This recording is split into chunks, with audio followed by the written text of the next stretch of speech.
Today we discuss about the topic behavior of material under increasing load. আজি আমি ইলাস্ট্ৰিচিটি কনসেপ্টৰ ওপৰত চাম যে যদিহে এটা বস্তুৰ ওপৰত আমি যদি লোডটো ইনক্ৰিজ কৰি গৈ থাকো তেতিয়াহ'লে সেই মেটেৰিয়েলটো সেই বস্তুটোৰ বিহেভিয়াৰটো কেনেকুৱা দেখায় তাৰ কেনেকৈ চেঞ্জ হয় তাৰ ওপৰত আমি ডিছকাছ কৰিম আৰু টপিকটো ডিছকাছ কৰিবৰ কাৰণে আমি ষ্ট্ৰেছ ভাৰ্চেছ ষ্ট্ৰেইন কাৰ্ভ ল'ম য'ত আমি along the axis y stress and axis x strain তো আমি ক্লাছত হুকস লটো ডিসকাস কৰোতে মই তোমালোকক কাৰ্ভ দেখাইছিলো য'ত ষ্ট্ৰেছ ভাৰ্চেছ ষ্ট্ৰেইনৰ কাৰ্ভত ষ্ট্ৰেইট লাইন আমি পাইছিলো লিনিয়াৰ এটা ৰিলেশ্যনশ্বিপ যেটো হুকস ল ফলো কৰে বুলি কৈছিলো তো that means ইলাস্ট্ৰিচিটি hooks law follow কৰিবলৈ হ'লে গ্ৰাফডাল কেনেকুৱা হ'লে ষ্ট্ৰেইট আহিছিলে তো সেই গ্ৰাফডাল আমি ডিসকাস কৰিছিলো এতিয়া আমি চাম behavior of material under increasing load. So, মই তোমালোকৰ এই গ্ৰাফ ড্ৰ কৰি থোৱা আছে এই পইণ্টৰ পৰা আমি এই টপিকটোৰ ওপৰত যোনটো গ্ৰাফ পাম সেই গ্ৰাফটা দেখিবলৈ এডালৰ নিচিনা হ'ব তো ইয়াতে কিছুমান পইণ্ট আমি ভেৰিফাই কৰিম কোনটো পইণ্টে কি বুজাইছে আৰু কি কাৰণে আমি এনেকুৱা ধৰণৰ এটা চেঞ্জ দেখিছোঁ তো ইয়াত কি হ'ল সাপোজ এডাল ওয়ায়াৰ আমি কি কৰিলোঁ লোড ইনক্ৰিজ কৰি গৈ থাকি এনেকুৱা ধৰণে লোড ইনক্ৰিজ কৰি গৈ আছো 1 কিলো 2 কিলো 3 কিলো এনেকুৱাকে লোড ইনক্ৰিজ কৰি গৈ আছো ইনিশিয়ালি ওয়ায়াৰডালৰ লেন্থ কিমান আছিল L ওয়ায়াৰডালৰ লেন্থ কিমান আছিল L যেটো পইণ্ট মই গ্ৰাফৰ O পইণ্টৰ লগত কম্পেয়াৰ কৰিছো দ্যাট মিন্স যদিহে হুকস ল ফলো কৰে আন্ডাৰ দ্য লিমিট অফ ইলাস্ট্ৰিচিটি যদি হয় তেতিয়া এপ্লাইড ফোৰ্সটো যদি আমি ৰিমুভ কৰি দিও তেতিয়া হলে এই ওয়্যাৰডাল কি হ'ব আকৌ এই পজিশনটোলে ঘূৰি আহিব ঠিক আছে তো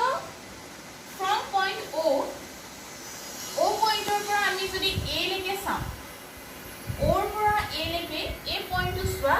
the line is here straight that means যেতিয়া আমি 1 কিলো যদি আমি লোড দিছো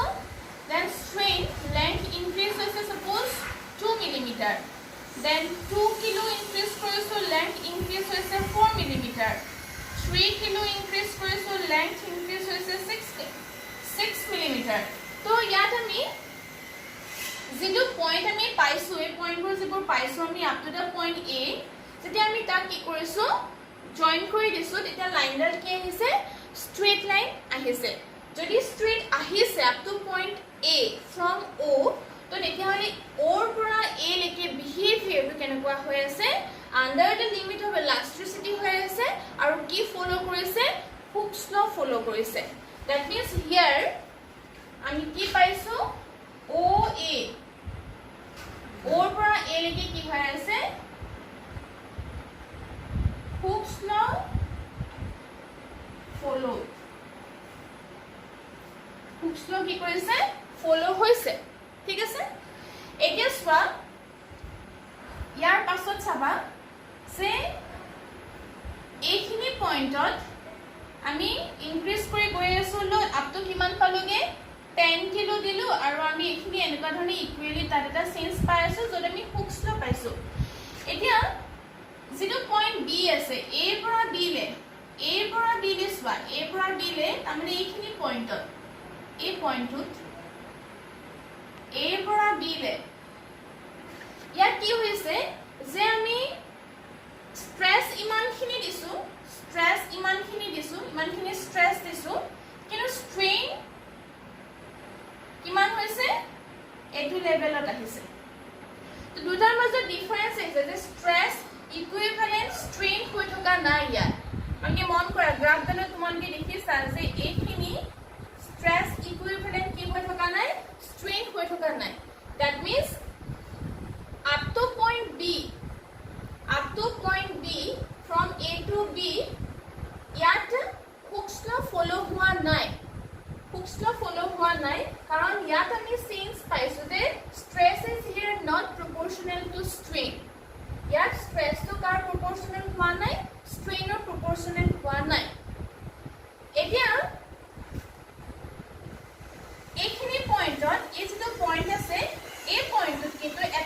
চাব পাৰো হুকছটো ফলো হোৱা নাই কিন্তু আমি ইয়াত যদি এই লোডটো যেনেকৈ এই পইণ্টত লোডটো আঁতৰাই দিছোঁ আকৌ ৱায়াৰডাল এললৈ গুচি আহিছে তেনেকৈ বি পইণ্টত যদি আমি যিটো লোড দিছোঁ সেই লোডটো যদি আমি ৰিমুভ কৰি দিওঁ সেই ফ'ৰ্চটো যদি ৰিমুভ কৰি দিওঁ তেতিয়া দেখোঁ যে wire is again back into the same position তাৰমানে ৱায়াৰডাল আকৌ ক'লৈ গুচি আহে 0 পইণ্টলৈ গুচি আহে অৰিজিনেল পজিশ্যনটোলৈ আহে বাট ইলাষ্ট্ৰিক লিমিটৰ তাৰমানে ভিতৰত আছে ক'লৈ আহিছে অ'লৈ ঘূৰি আহিছে ইলাষ্ট্ৰিক লিমিটৰ ভিতৰত আছে কিন্তু হুকছ ল' ফ'ল' কৰা নাই কিন্তু কি ফ'ল' কৰা নাই হুকছ ল' ফ'ল' কৰা নাই তাৰমানে আমি কি কৰি গৈ আছোঁ যে এনেকুৱাকৈ আমি কি লৈছোঁ ৱায়াৰডাল লৈছোঁ 1 কিলো দিছোঁ এনেকুৱাকৈ বাঢ়িছে 2 দিছোঁ বাঢ়ি গৈ আছে এটা সময়ত খুব এটা কম এমাউণ্ট অফ ষ্ট্ৰেছ দিয়াৰ লগে লগে বহুত বেছি কি হৈ গৈছে লেংথটো ইনক্ৰিজ হৈ গৈছে তো কম ষ্ট্ৰেছ অফ ষ্ট্ৰেইন যেতিয়া বহুত হৈ গ'ল this is not a directly proportional so' তেতিয়াহ'লে তাত কি ফ'ল' হোৱা নাই হুকছ লটো ফ'ল' নাই হোৱা but under the limit of elasticity elastic লিমিটৰ ভিতৰত আছে তো সেইকাৰণে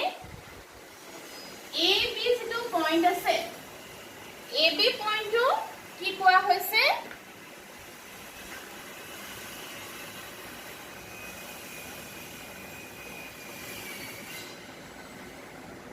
হুকছ ল' ইয়াত কি হোৱা নাই ফ'ল' নাই হোৱা হুকছ ল'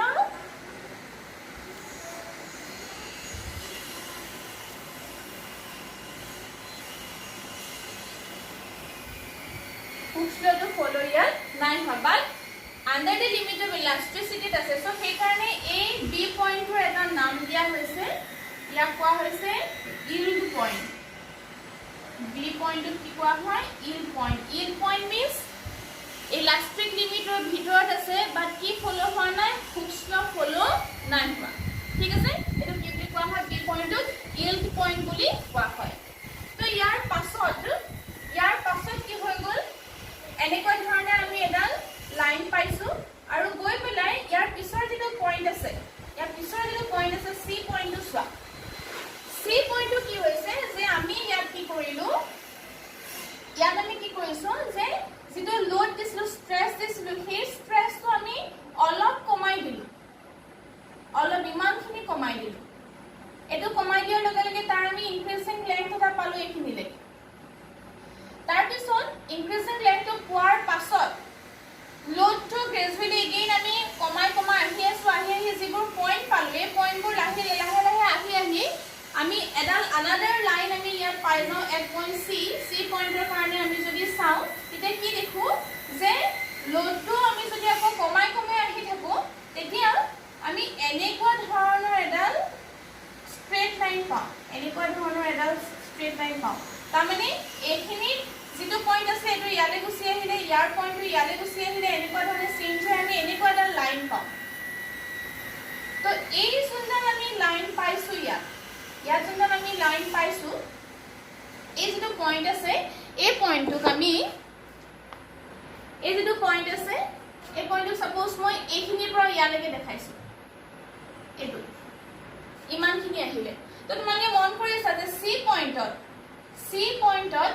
যিটো আছে চি পইণ্টত কি হৈছে যে যেতিয়া আমি লোডবোৰ আঁতৰাই দিছোঁ ফ'ৰ্চটো আঁতৰাই দিছোঁ তেতিয়া কিন্তু এই ৱায়াৰডাল আকৌ আগৰ জেগালৈ ঘূৰি নাই অহা এইখিনিতে পাৰ্মানেণ্টলি ছেট হৈ যায় এইখিনিতে ইমানখিনি ইনক্ৰিজ হৈ থাকে বিলৈকে লোডবোৰ আঁতৰাই আছিলোঁ বিলৈকে লোড আঁতৰাই আছোঁ ৰিমুভ কৰি আছোঁ আকৌ ইনিচিয়েল পজিশ্যনলৈ ঘূৰি আহিছে ইলাষ্টিক লিমিটৰ ভিতৰত আছে কিন্তু যেতিয়া আমি চি পইণ্টৰ পৰা চালোঁ চি পইণ্টত কি হৈছে যিমানখিনি ষ্ট্ৰেছ দিছোঁ সেই ষ্ট্ৰেছটো আকৌ যেতিয়া ৰিমুভ কৰিছোঁ তেতিয়া কিন্তু ৱায়াৰডাল আকৌ অৰিজিনেল পজিশ্যনটোলৈ ঘূৰি নাই অহা কি কৰিলে ইমানখিনি এটা লেংথ পাৰ্মানেণ্টলি ইনক্ৰিজ হৈ গ'ল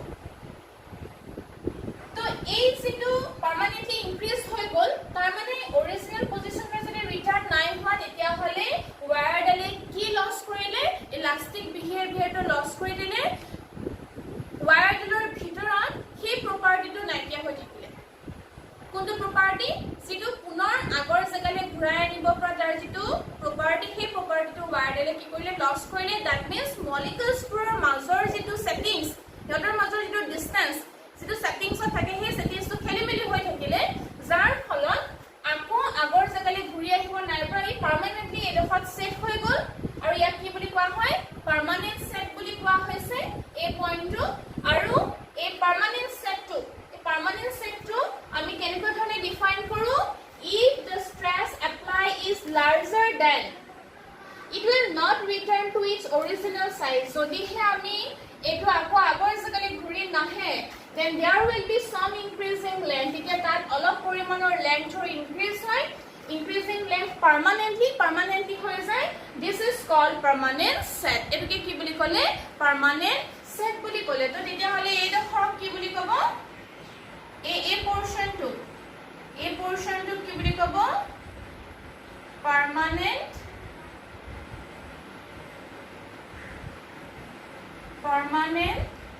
set বুলি ক'ব এটো কি বুলি ক'ব permanent set next আহিলে elastic limit to কাক কৈছোৱা elastic limit is the maximum stress which an object can near and on its removal return back to its original size যোনখিনি লেকে বস্তুটো পুনৰ আগৰ অৱস্থালৈ ঘূৰি আহিব তাক কি বুলি ক'ব ইলাস্টিক লিমিটৰ ভিতৰত আছে বুলি কৈছে তেতিয়ালে ইলাস্টিক লিমিটৰ ভিতৰত কোনটো আছে এ হ'ব নে বি হ'ব ইলাস্টিক লিমিটৰ ভিতৰত কোনটো লেকে আছে B to B point up to OB ওৰ পৰা বি লেকে কিহত আছে এটো ইলাস্টিক লিমিটত আছে কিন্তু হুকস ল এ লেকেহে ফলো হৈছে এ পৰা বি লেকে কিন্তু হুকস ল ফলো হোৱা নাই বাট আন্ডাৰ দ্য ইলাস্টিক লিমিটৰ ভিতৰত আছে দ্যাট মিন্স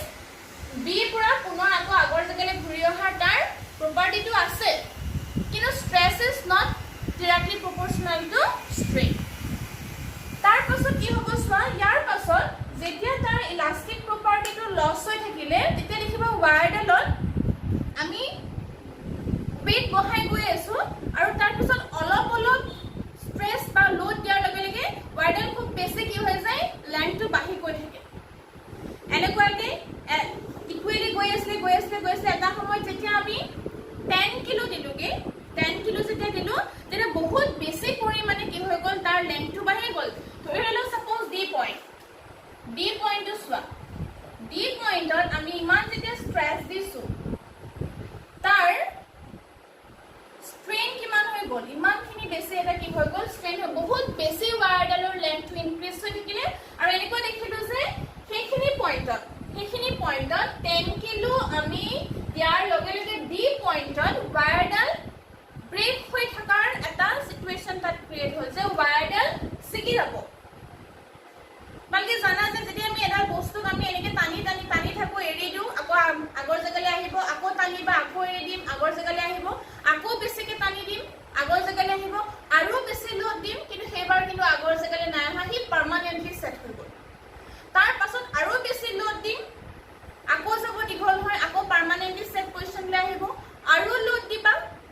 এটা সময়ত ইমানেই ৱায়াৰডাল ক্ষীণ হৈ যায় ইমানেই পাতল হৈ যায় সিকু অৱস্থা হৈ যায় আৰু এনেকুৱা এটা পজিশন আহে এনেকুৱা এটা লোড আহে যিটো লোডত কি হৈ যায় যিটো ফোৰ্সত যিটো স্ট্ৰেছত কি হ'ব সেই ৱায়াৰডাল ব্ৰেক হৈ যায় সো হিয়াৰ ডি যিটো পইণ্ট আছে ডি পইণ্টটো যিটো আমি পাইছো সেই ডি পইণ্টটো কি কৰা হৈছে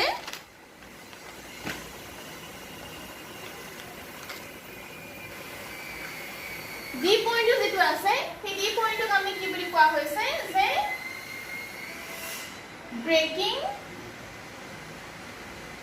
ব্ৰেকিং পইণ্ট ডি পইণ্টক কি কোৱা হৈছে ব্ৰেকিং পইণ্ট বুলি কোৱা হৈছে অৰ্থাৎ ডি পইণ্টত ৱায়াৰডাল কি হৈ যাব ব্ৰেক হৈ যায় তাৰ পাছত আনাদাৰ এটা পইণ্ট ফৰ ই পইণ্টটো বৰ বেছি ইমান আমাৰ কাৰণে ইম্পৰ্টেন্ট নহয় বাট ডি আৰু ইৰ মাজত এটা ডিফাৰেন্স আছে ডিফাৰেন্সটো এনেকুৱা ধৰণৰ যে ব্ৰেকিং পইণ্ট আৰু ই একচুয়ালি ব্ৰেকিং ফোৰ্স বুলি কোৱা হয় তো এই দুইটাৰ মাজত ডিফাৰেন্সটো কি আছে চোৱা মই ক'লো যে 10 কিলো কি হৈ গ'ল ৱায়াৰডাল ছিগিব ব্ৰেক হ'ব আমি গম পাওঁ যে 10 কিলো দৰে লগে দেখিলো যে ৱায়াৰডাল কি হৈছে ব্ৰেক হ'ব কিন্তু আমি বিচাৰিছো যে ব্ৰেক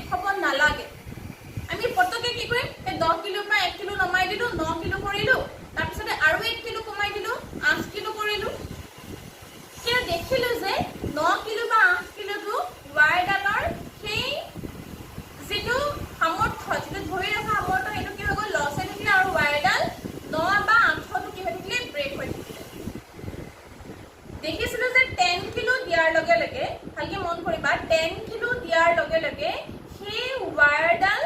ব্ৰেক হ'ব আমি দেখিছো যে এটা ছিগিব ৱায়াৰডাল কিন্তু আমি বিচাৰো যে হেডাল ছিগিব নালাগে আমি ঘপকে লোডটো কি কৰি দিম কমাই দিম সাপোজ 10 কিলো দিছ না 1 কিলো কমাই দিলো 9 কিলো কৰি দিলো তাপা দেখিলো আকৌ সিগু হৈছে আকৌ কমাই দিলো 1 কিলো 8 কিলো কৰি দিলো কিন্তু দেখিলো যে 8 কিলো তো তাৰ সেই ওয়েটটো লব পৰা capacity নাই তো ৱায়াৰ কি হৈ থাকিলে ব্ৰেক হৈ থাকিলে তো তেতিয়া হলে 10 কিলো ৱায়াৰডাল ছিগিলে নে 8 কিলো ৱায়াৰডাল ছিগিলে কিমান ষ্ট্ৰেছত ছিগিলে তো কিমান ছিগিলে 8ত ছিগিলে 8ত ছিগিলে তাকে ব্ৰেকিং ফোৰ্সটো কোনটো ই হয় কিন্তু আমাৰ কাম এটাই যে আমি সেই ম্যাটেৰিয়েলটো কিহলে নিব লাগিব জানেনে ডি পইণ্টলে নিয়াটোৱে আমাৰ কাম কেনেবাকে যদি আমি ৱায়াৰডালক ডি পইণ্টলে নিলো তাৰ পাছত ওয়েটটো কমালেও সেই ৱায়াৰডাল কি হ'ব ব্ৰেক হ'বই তো আমি ম্যাটেৰিয়েলটো যদি কেনেবাকে ব্ৰেক কৰিবলৈ বিচাৰো তেতিয়া হলে আমি ব্ৰেকিং পইণ্ট পোৱাবগে লাগিব জানেনে তাৰ পাছত আমি তাত কমাই দিলো মেটেৰিয়েলটো কি হ'ব বা ৱায়াৰডাল কি হ'ব ব্ৰেক হ'ব সো সেইকাৰণে ডি পইণ্টটো কোৱা হৈছে ব্ৰেকিং পইণ্ট আৰু ইটো কোৱা হৈছে ব্ৰেকিং ফোৰ্স তাৰমানে কোনটো ফোৰ্সত ৱায়াৰডাল ব্ৰেক হয় তো এই যেটো আমি গ্ৰাফ দেখিলো ইয়াত যেটো আমি পইণ্টস পালো যেটো ক্যাৰেক্টাৰ পালো ইয়াৰ ওপৰত বেস কৰি পেলাই কেনেকুৱা ধৰণৰ আমাৰ কোৱেশ্চন আহিব পাৰে তাৰমানে এনেকুৱা ধৰণৰ যে আমাক আমি ধৰিলো আমাক মেটেৰিয়েল দিলে ষ্টিলৰ মেটেৰিয়েল এটা দিছে আৰু ক'লে যে মোক এই ষ্টিলৰ মেটেৰিয়েলটো ইলাস্টিক গ্ৰাফটো বনাই দিয়াছোন গ্ৰাফটোৰ ওপৰত বেস কৰি তুমি চাই পেলাই কি বুজিবা যে ষ্টিলৰ ক্যাৰেক্টাৰটো কেনেকুৱা তো তাৰ কাৰণে আমি এই গ্ৰাফডাল বুজি ললে আমি সেই বস্তুটো আমি গ্ৰাফ চাই ক'ব পাৰিম যে ষ্টিলৰ বিহেভিয়াৰটো কেনেকুৱা হৈছে বেছি ইলাস্টিক হৈছে নে বহুত দেৰি বেছি লৈকে কি হ'ব ব্ৰেকিং পইণ্ট লব পাৰিব নে তাতকে আগতেই ছিগি থাকিব কিমান দেৰিলৈকে ষ্ট্ৰেছটো লব পাৰিব তাৰ সেই গোটেই কথাখিনি আমি গ্ৰাফৰ পৰা গম পাম তো এতিয়া ইয়াৰ ওপৰত বেছ কৰি মই তোমালোকক কেইটামান গ্ৰাফ দেখাইছো তো আমি ইয়াৰ পৰা কেনেকে ফাইণ্ড আউট কৰিব পাৰো যে কোনটো বেছি ইলাস্টিক কোনটো তাতকে কম বা কোনডাল কপাৰ হয় কোনডাল ষ্টিল হয় আমি কেনেকে ফাইণ্ড আউট কৰিব পাৰো চোৱা ইয়াতে এটা কথা মন কৰিবা এই যেটো পোৰ্শন আছে এই পোৰ্শনটো যেটো আছে এই পোৰ্শনটো তোমালোকে মন কৰা যে এটা স্লোপ দেখাই আছে এনেকুৱাকে যদি সোৱা এটা স্লোপ দেখাই আছে স্লোপ সাপোজ থিটা ঠিক আছে তো এই স্লোপটো তোমালোকে চাই এফালে কি দিয়া আছে স্ট্ৰেছ আৰু এফালে কি স্ট্ৰেইন দিয়া আছে তো ইয়াৰ পৰা যদি তোমালোকে tan থিটা সোৱা perpendicular divided by কি হয় বেস হয় that means stress divided by strain তোমালোকে জানা যে stress divided strain মানে কি k modulus of elasticity তো তাতে এই স্লোপটোৱে কি বুজাব modulus of elasticity ডেনট কৰে তো এটা তোমালোকক সাপোজ এনেকুৱাকে দিয়া আছে দুডাল ওয়্যাৰ দিয়া আছে এডাল এনেকুৱাকে ড্ৰ কৰি থোৱা আছে আৰু এডাল এনেকুৱা ধৰণে দেখাৱা আছে number 1 and this one is number 2 এটা চাব লাগে যে which one is more elastic এই straight line ডালৰ পৰা উলিয়াব লাগে যে কোনডাল বেছি ইলাস্টিক বেছি হয় তো যাৰ কি বেছি হ'ব এই কনস্ট্যান্টটো stress divided by strain to বেছি হ'ব হে কি হ'ব বেছি ইলাস্টিক হ'ব তো ইয়াত যদি চাও আমি স্লোপ তো যদি সোয়া ইয়াৰ কাৰণে যদি আমি স্লোপ চাও এটো সাপোজ থিটা 1 ইয়াৰ কাৰণে যদি সোয়া স্লোপ এটো থিটা 2 তো ইয়াত তোমালোকে সোয়া যে কোনটো স্লোপ ডাঙৰ কোনটো সৰু তো ইয়াত তোমালোকে মন কৰিছা যে স্লোপ 1 যেটো 1 স্লোপ আছে 1 ত কে স্লোপ 2 কি হয় ডাঙৰ হৈছে তো তেতিয়ানে মডুলাস অফ ইলাস্টিসিটি কাৰ বেছি হ'ব k কাৰ বেছি হ'ব k টো কাৰ বেছি হ'ব 2 কাৰণে বেছি হ'ব যোনটো স্লোপটো বেছি তাৰ কি বেছি হ'ব মডুলাস অফ ইলাস্টিসিটি টো বেছি হ'ব তো এনেকুৱা ধৰণৰ আমি ইয়াৰ পৰা চাব পাৰো ঠিক আছে তো এটা এটা সিম্পল কোৱেশ্চন হয় নেক্সট বেলেগ এটা চোৱা আমাৰ part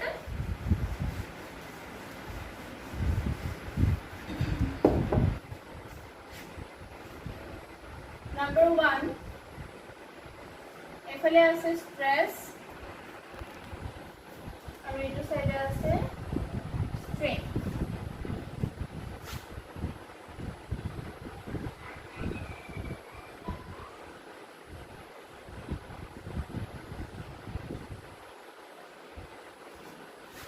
Number 2 again stress and strain আহিব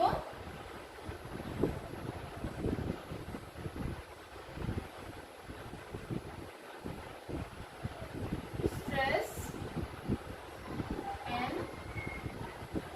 strain ইয়াত এতিয়া চাবা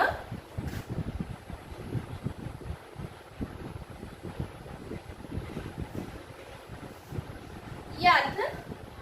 আমি যদি চাওঁ যে কোনটোৰ বেছি ড্ৰ কৰিব পাৰো বেছি ড্ৰ কৰি মানে কোনটো মেটেৰিয়েলে বেছিকে স্ট্ৰেছটো ল'ব পৰা তাৰ কেপেবিলিটিটো আছে তো যাক আমি কি বুলি কওঁ এনেকৈ ড্ৰ মানে এনেকৈ টানি দিলেও খুব সহজতে ছিঙি নাযায়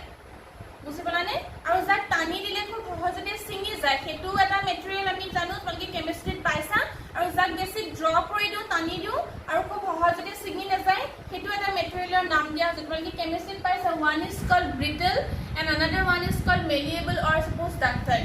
এতিয়া ইয়াত আমি বাছিব লাগে which one is ductile and which one is malleable or suppose brittle sorry which one is brittle and which one is malleable or ductile তো এই তোমালোকে মন কৰিবা ফাৰ্স্ট ওয়ান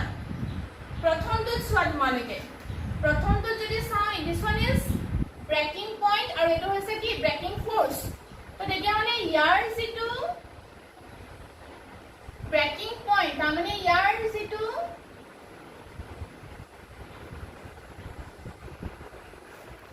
stress to ল'ব পৰা যিটো capacity এটো কাৰ আছে ওপৰৰ ডলৰ কিমান আছে ইয়াৰ পৰা ইয়ালৈকে আছে ইমানখিনি আছে যাক আমি কি বুলি কওঁ ড্ৰ বুলি কওঁ আৰু নেক্সটৰ চোৱা নেক্সটৰ কাৰণে এটো তাৰ কাৰণে ইমানখিনি আছে এই পোৰশন আছে তো তেতিয়াহ'লে খুব সহজতে কোনটো বস্তু বেছিকে সিকিছে অতি সোনকালে কোনটো বস্তু ব্ৰেক হৈছে সেকেন্ডটো হৈছে নে ফাৰ্স্টটো হৈছে এতিয়া যদি চাওঁ তেতিয়াহ'লে ইয়াৰ ব্ৰেকিং পইণ্ট বহুত বেছিকে আছে ইয়াত বেছি ড্ৰ হৈছে এটুকে এটুক আমি অলপ টানিলতে কি হৈ গৈছে ব্ৰেক হৈ গৈছে এটুক আমি বহুত বেছি টানিছো তথাপিও কি হোৱা নাই ব্ৰেক নাই হোৱা ইয়াতকে বেছি আছে তো এই দুটাৰ মাজৰ মেটেৰিয়েলটো আমি কেনেকৈ ইয়াত আইডেন্টিফাই কৰোঁ এই মেটেৰিয়েলটো এটুক কি বুলি কোৱা হয় ব্ৰিটল বুলি কোৱা হয় এটু কি বুলি কোৱা হয় ব্ৰিটল আৰু এটু কি বুলি কোৱা হয় মেলিয়েবল অৰ ডাক্টাইল এটু কি বুলি কোৱা হয় ডাক্টাইল প্ৰপাৰ্টি বুলি কোৱা হয় সো এনেকুৱা ধৰণৰ কোৱেশ্চন আহে যে তোমালোকে চাই পেলে ক'ব লাগে কোনটো মেলিয়েবল আৰু কোনটো ডাক্টাইল ক'ব লাগে দুইটাৰ পৰা যদি আকৌ সোধে এডাল গ্ৰাফ আছে আৰু ইয়াৰ পৰা যদি সোধে যে কোনটো ষ্টিল আৰু কোনটো rubber এই দুটাৰ গ্ৰাফৰ মাজত ফাইন্ড আউট কৰিব লাগে which one is steel and which one is rubber যাৰ ইলাস্টিসিটিটো বেছি হেতু কি বুলি ক'ব ষ্টিল বুলি ক'ব আৰু যাৰ কম হেতু কি বুলি ক'ব rubber বুলি ক'ব তো ইলাস্টিসিটিটো বেছি কম আমি ক'ৰ পৰা চাম এই পইণ্টৰ পৰা চাম ইয়াৰ পৰা চাম তো এটো হৈ গ'ল ষ্টিল আৰু এটো কি হৈ যাব rubber হৈ যাব বেলেগ গ্ৰাফ হ'ব কিন্তু ইয়াত মই তোমালোকক জাস্ট এটো দেখাইছো এটো গ্ৰাফৰ পৰা আমি আইডেন্টিফাই কৰিব নোৱাৰো ইলাস্টিসিটি চাবলৈ হলে কনফিউশন ইজ মোৰ ইলাস্টিক চাবলৈ হলে মই কলোই তোমালোকক কি চাব লাগিব যে তাৰ যেটো লিমিট তাৰ যেটো মডুলাস অফ ইলাস্টিসিটি তাৰ ওপৰত বেস কৰি আমি চাম যে মডুলাস অফ ইলাস্টিসিটিটো কাৰ বেছি তো এই গ্ৰাফিক্যাল যেটো আমি ইয়াত বিহেভিয়াৰ পঢ়িলো যে লোড ইনক্ৰিজ কৰি গৈ থাকি মেটেৰিয়েলৰ যেটো চেঞ্জ দেখিছো তাৰ ওপৰত বেস কৰি এনেকুৱা ধৰণৰ কোৱেশ্চন তোমালোকৰ আহিব পাৰে তো ইয়াত তোমালোকৰ বুকখনত এক্সাৰসাইজত কোৱেশ্চন আছে মই তোমালোকক নাম্বাৰটো কৈ দিছো তোমালোকে এটো আনসাৰটো কৰি পেলাই মোক সাবমিট কৰিবা চাবা যে কোনটো হয় তো এক্সাৰসাইজৰ 9.3 এক্সাৰসাইজৰ 9.3 এইটো তোমালোকে কোৱেশ্চন মোক তোমালোকে কৰি দেখাবা আৰু 9.4 আৰু 9.3 এটা তোমালোকে মোক কৰি দেখাবা ঠিক আছে তো এটো হৈ গল আমাৰ এটা টপিক ইয়াৰ পাছত এটা সৰু পইণ্ট আছে যেটো পইণ্ট তোমালোকক মই কৈ দিছো তোমালোকে নোট কৰি লোৱা আৰু কেতিয়াবা আহি যায় হেতু কোৱেশ্চন মই কৈ দিছো তোমালোকে নোট কৰি লোৱা নামটো হৈছে ইলাস্ট্ৰোমাৰ্স ডেফিনিশনটো তোমালোকে লিখি লোৱা ইলাস্ট্ৰোমাৰ্স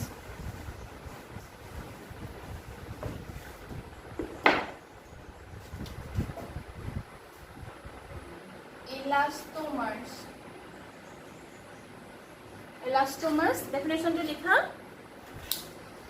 in the object in which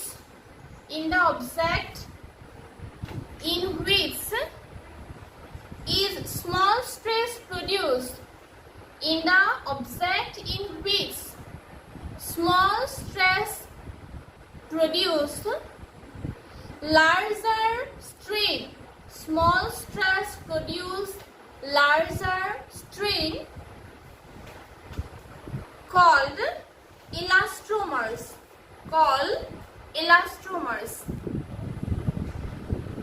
elastomers কোনবোৰ কয় যিবোৰ অবজেক্টত খুব এটা স্মল স্ট্ৰেছ দিয়াৰ লগে লগে তাৰ স্ট্ৰেইনটো বহুত বেছি হৈ যায় ফৰ এক্সাম্পল ৰাবাৰত যদি তোমালোকে অলপ স্ট্ৰেছ দিয়া তেতিয়ালে তাৰ স্ট্ৰেইন কি হ'ব বহুত বেছি হৈ যাব তাকে কি বুলি কোৱা হয় elastomers বুলি কোৱা হৈছে ৰাবাৰ বেণ্ডক কি বুলি কোৱা হয় elastomers বুলি কোৱা হয় এনেকুৱা ধৰণৰ আমি পাওঁ ৰাবাৰ বেণ্ড তাকে কি বুলি কোৱা হয় elastomers বুলি কোৱা হয় কেতিয়াবা ডেফিনিশন আহি যায় বৰটা বেছি ইম্পৰ্টেন্ট নহয় তো এটো হৈ গল আমাৰ stress versus strain curve ঠিক আছে ইয়াৰ পাছত আমি এটা another topic লৈ যাম হেতু হৈছে